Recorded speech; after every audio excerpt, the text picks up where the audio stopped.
আসসালামু আলাইকুম মুসলিম ভাই বোনেরা, আপনারা সকলে কেমন আছেন? আশা করছি আলহামদুলিল্লাহ সবাই ভালো আছেন। ডিমের লাচ্ছি ছোট বড় সকলের পছন্দ হয়ে থাকে, তো আজ আমি ডিমের লাচ্ছি তৈরি করে শেয়ার করব। আপনারা পুরো ভিডিও দেখবেন এবং আমার চ্যানেলটা আপনারা সাবস্ক্রাইব করে পাশে থাকবেন। আমি রান্নার স্ট্যান্ডে চলে আসলাম। একটা সসপ্যানে 1 লিটার মতন তরল দুধ নিয়েছি। আমি চুলার হিটটা এখন মিডিয়াম করে নিয়েছি। 6-7টা এলাচ দিয়ে দিলাম, 2টা মতন তেজপাতা দিয়ে দিলাম, 1 চিমটি লবণ দিয়ে দিলাম, দিয়ে দিচ্ছি 80 গ্রাম মতো চিনি।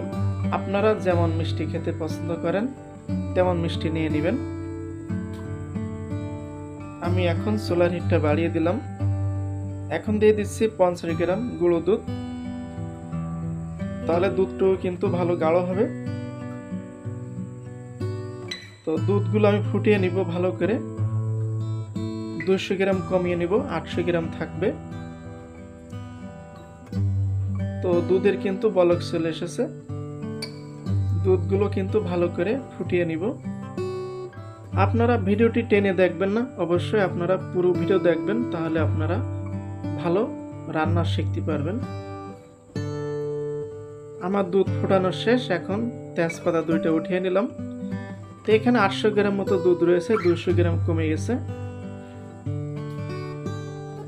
এখন দিয়ে দিচ্ছি ডিম। এখানে 5টা মতন ডিম ফেটে নিয়েছি, চুলার হিটটা লো করে নিয়েছি। এখন ভালো করে দুধের সঙ্গে মিক্স করে নিব। একটু স্পিরিটে নাড়া লাগবে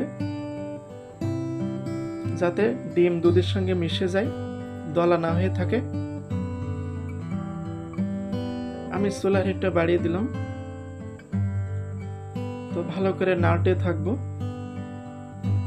যাতে নিচে না লেগে যায়।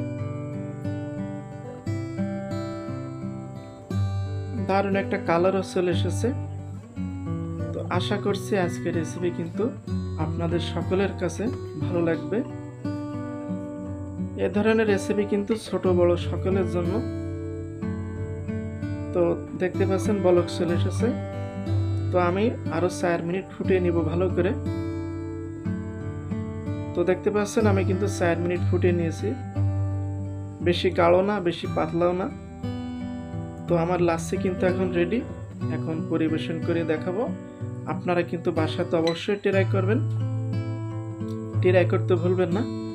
আমার প্রিয় ভাই বোনেরা, রেডি হয়ে গেল ডিমের লাচ্ছি রেসিপি। আজকের রেসিপিটা কেমন লাগলো অবশ্যই কমেন্ট করে জানাবেন এবং ভিডিওটি ভালো লাগলে অবশ্যই শেয়ার করবেন এবং আপনারা বাসাতে অবশ্যই ট্রাই করবেন। এখন উপর দিয়ে কিছু কিশমিশ দিয়ে দিচ্ছি। আপনারা খাবেন, আপনাদের বাচ্চাদের তৈরি করে খাওয়াবেন। আশা করছি খুবই ভালো লাগবে আপনাদের কাছে। তো আজকের মতন এখানে বিদায় নিচ্ছি। আসসালামু আলাইকুম, আল্লাহ হাফেজ।